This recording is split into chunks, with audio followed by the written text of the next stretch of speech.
Neste vídeo falaremos do primeiro anúncio trimestral de dividendos da Caixa Seguridade. Vamos ver se isso vai continuar assim, eu vou dar minha opinião também sobre isso. Vamos falar sobre a tragédia no Rio Grande do Sul e o que pode estar impactando a partir do segundo trimestre ali na Caixa Seguridade. Esse foi um tema que vocês me pediram bastante, tá? Vamos falar também da queda da taxa Selic. Será que isso vai atrapalhar realmente a empresa? Vamos ver a opinião da própria Caixa Seguridade e vamos falar um pouquinho aqui do resultado do primeiro trimestre de 2024. E nós começaremos aqui primeiro com uma reflexão. Então, olha só, vamos ver o dividend yield no momento da empresa de 6,53%. Parece pouco, mas quem comprou a empresa aqui nos fundos, que ela foi negociada infinitas vezes aqui a 7, 6 reais, eu comprei ela praticamente toda a minha posição aqui, está ganhando um dividend yield muito melhor que esse, né? Porque ela era um case aqui pós-IPO, que a gente até tem cautela com pós-IPO, mas a transformação, na minha visão, estava indo muito bem, era ruído aqui da pandemia, né? E ela ficou muito barata e depois a transformação foi dando certo e ela foi crescendo os resultados e muito mais ainda a cotação com o pessoal realmente se empolgando com a empresa. E aí tem o primeiro ponto, né? Quem ficou focado apenas no dividendo do momento ali não viu que aquela empresa ia crescer os dividendos, ia crescer também as cotações junto. A ação nos últimos 12 meses subiu 75,5%, porém, se você pegar esses fundos aqui, foi muito mais, né? Então o yield está muito bacana e aí é um primeiro ponto, né?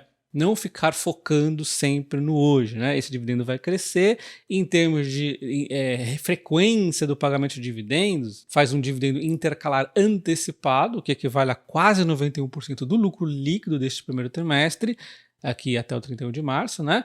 E o dividendo foi de 28 centavos, é um dividendo não é o JCP, então é líquido já, né? E a Datacom, então, será dia 1 de agosto e será pago dia 15 de agosto. Vamos dar uma olhada quanto dá início no yield. Então fica assim, quem tiver as ações dia 1 do 8, dormir com elas, vai receber o dividendo dia 15 do 8, no valor de 28 centavos, que no momento dá 1,74 de yield, dado o valor atual da empresa.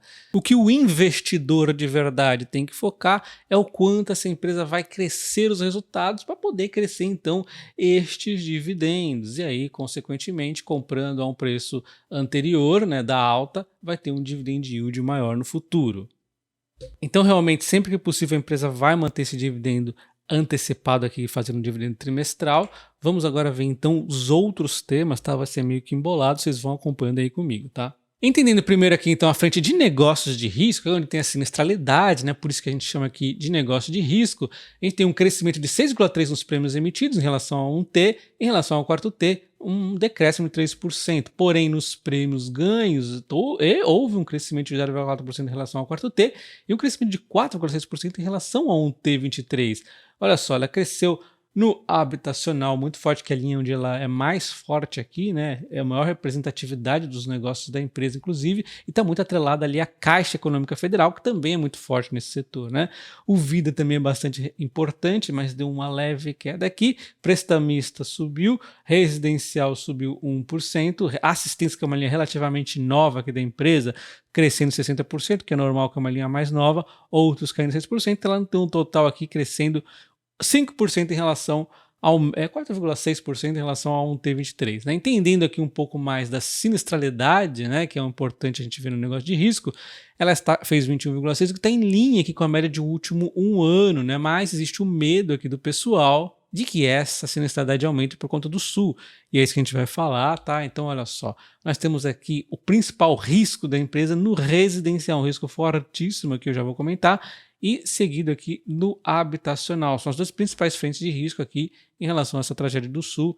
Mas enfim, continuando aqui antes da gente voltar nesse ponto, tá? Temos a margem de operação da empresa subindo 3,1% em relação ao quarto T, em relação a 1T subindo 10,4%. Um bom resultado, a margem cresceu bastante, comissionamento aqui estável e a representatividade do negócio de risco na Caixa de Seguridade é de 47% neste momento. E vendo agora o negócio de acumulação, como o próprio nome diz, o foco é a acumulação. Quanto mais ela tiver aqui, mais ela vai ganhar com taxa de gestão, mais ela vai ganhar ali na renda fixa, né, vamos assim dizer.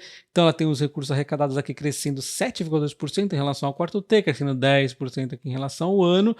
A frente mais importante para ela é a previdência, realmente, é a mais relevante, mas está crescendo um pouco menos, 3%, porém ainda assim teve um crescimento, né?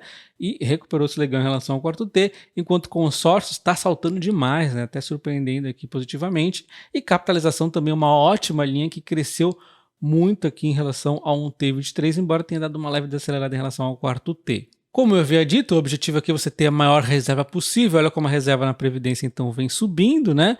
Embora a taxa de gestão tenha caído um pouco, compensou aqui pelo grande crescimento aqui da reserva, né? Reserva de capitalização também cresceu bacana aqui, forte demais, né? Enquanto o consórcio também teve um fortíssimo crescimento. E só para a gente contextualizar o quanto isso representa 25% da margem operacional da empresa no primeiro trimestre de 2024 e se manteve estável em relação a 1T23. Só retomando aqui a parte da negócio de risco, é 47, é um pouquinho mais, né? Mas ó, até caiu um pouquinho aqui, né? Então, vamos dizer que cresceu um pouquinho mais aqui a parte de acumulação. Agora vamos para a parte do negócio de distribuição, que aí encerra então a empresa com 28% aqui de representatividade no negócio da empresa do primeiro trimestre e manteve isso aqui estável, né? Essa aqui é a última frente operacional da empresa, vamos assim dizer, que depois tem ali o resultado financeiro da empresa, que é meio que a renda fixa ali, né? Então nós temos aqui a receita da corretagem crescendo 14,7% em relação a 1T, em relação ao quarto T, crescendo 2,6%. Aqui a empresa diz que tem ainda crescimento para destravar, ela acredita muito no crescimento aqui nessa frente de corretagem da empresa. A gente vê que basicamente ela ganha aqui com a corretagem que ela faz ali na caixa, tá? Então, é basicamente aqui um negócio de menos risco. Por isso, então, que em termos de receita é tão relevante a frente de negócio de distribuição, mas chega na margem ela diminui, né? Porém, ainda assim, uma frente muito importante, com 28% do resultado da empresa, né? Ficando atrás ali apenas do negócio de risco e quase junto ali com a parte da negócio de acumulação. Tudo que nós vimos até o momento é o resultado operacional da empresa. Agora falaremos então do financeiro, para compor o final aqui do resultado total da empresa. A gente vê aqui que tem uma tendência de queda no resultado financeiro por conta da queda da taxa Selic, vai continuar a cair provavelmente, tá? A gente está vendo uma rentabilidade anualizada aqui no trimestre. Quando a gente vê a rentabilidade sobre o CDI, vai aumentar, obviamente, que a Selic está caindo fortemente aí, né? Com cada anúncio do Copom ali. Quando a gente vê o quanto representa isso neste trimestre, 24% do resultado do trimestre da empresa foi do financeiro. E quando a gente olha com o quarto T, teve uma queda forte, mas quando olha um T, olha só, estava até menor aqui do que o quarto T. O que isso quer dizer? Que a gente não deve ficar olhando trimestralmente, e sim mesmo anualizado, conforme a empresa faz aqui, anualizado mesmo, né? E a tendência, repito, é realmente continuar a cair mesmo no anualizado, tá? Mesmo com a empresa aumentando aqui, né, os valores que ela tem na renda fixa, mas um ponto importantíssimo que a própria empresa falou, a Caixa de Seguridade que disse isso, tá? Não sou eu, que o resultado financeiro deve cair com a queda da taxa Selic, porém o operacional tende a se beneficiar mais da queda da taxa Selic do que o próprio resultado financeiro tende a piorar. Então vai ser compensado, ele tende a aquecer mais, isso aqui é natural, né? O operacional tende a ganhar volume, as pessoas tendem a fazer mais seguros, por exemplo, tende a aquecer mais o mercado quando a taxa Selic vai caindo ali, né? Então, o operacional compensa com folga, tá? Segundo a visão da própria empresa. E para finalizar, vamos ver o índice combinado, que é um índice de eficiência entre despesas e receitas. A gente vê 55, está aqui abaixo aqui da média, né, histórica aqui recente, é um bom número, baixou bastante em relação ao quarto T. Em relação ao índice combinado ampliado, ou seja, não só mais o operacional, o resultado, mas também vendo aqui a receita financeira, aí sim comparando com a despesa, né, a gente tem uma eficiência de 50, o que também está bacana aqui, né? Então, está com índices saudáveis a empresa. Bom, então nós já vimos a boa notícia sobre o dividendo trimestral da empresa, vimos sobre o resultado, que é o mais importante, agora a gente vai falar então sobre o possível impacto da tragédia do Rio Grande do Sul no resultado da Caixa de Seguridade. E aí, se viesse um impacto forte, obviamente causaria queda nas ações, de repente fazendo uma oportunidade de compra. Eu estou aqui, obviamente, preocupado com o pessoal de lá, já doei, já pedi para vocês doarem, mas a gente tem que focar aqui nas empresas, né? Então a própria empresa disse que a maior linha de impacto para ela é no residencial, seguido aqui então do habitacional. Ela não consegue mensurar o quanto ainda, porque a tragédia o pessoal vai acionando os seguros aos poucos, né? Eles ainda estão se entendendo ali como que vai ficar a vida deles, né? O que eles precisam segurar, enfim. Ainda está muito no meio do olho do furacão. Aos poucos vai sentindo essa sinistralidade, mas eles já perceberam aumento, tá? Mas historicamente eles podem dizer sim que vai ser mais impacto aqui, bem mais forte no residencial. A gente pode imaginar, só de ver aqui, olha só. Eles citaram como exemplo problemas elétricos, vidros quebrados, o próprio tragédias aqui como ciclones, nessas tragédias que podem impactar, realmente causa impacto dentro da residência e o seguro acaba cobrindo. Então, dá para ver que o impacto é um pouco mais forte aqui, né? Só que eles, em termos de exposição, apenas 7% dessa frente residencial está no Rio Grande do Sul, tá? Então 7% no Rio Grande do Sul. Já percebe que não é muita coisa. E aí o habitacional, que na verdade são danos físicos para o imóvel ou morte, então a gente vê aqui que não tem tanto impacto assim também já dá para perceber que vai ser menor.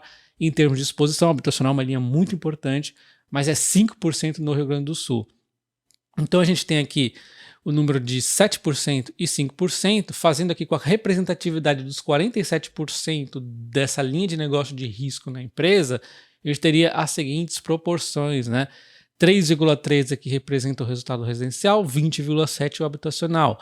Como o Sul é só 7 aqui no residencial e 5 no habitacional, a gente ficaria com essa percentual pequenininho aqui, ó, de 0,23 e 1%. É uma continha de padeiro, né? Até porque esse aqui é o potencial máximo de impacto. A gente tem que ver como é que vai ser esses impactos, né? Fato é que no total da empresa nós temos isso aqui exposto e com risco muito alto aqui na minha visão e pelo que a própria empresa falou no residencial, e no habitacional vamos chamar aqui de médio, né? É basicamente isso. Não se esqueça do like, sua inscrição no canal e considere conhecer meu curso de opções que está na promoção nesse mês, porque ele vai ser pausado e só vai voltar mais para frente, né?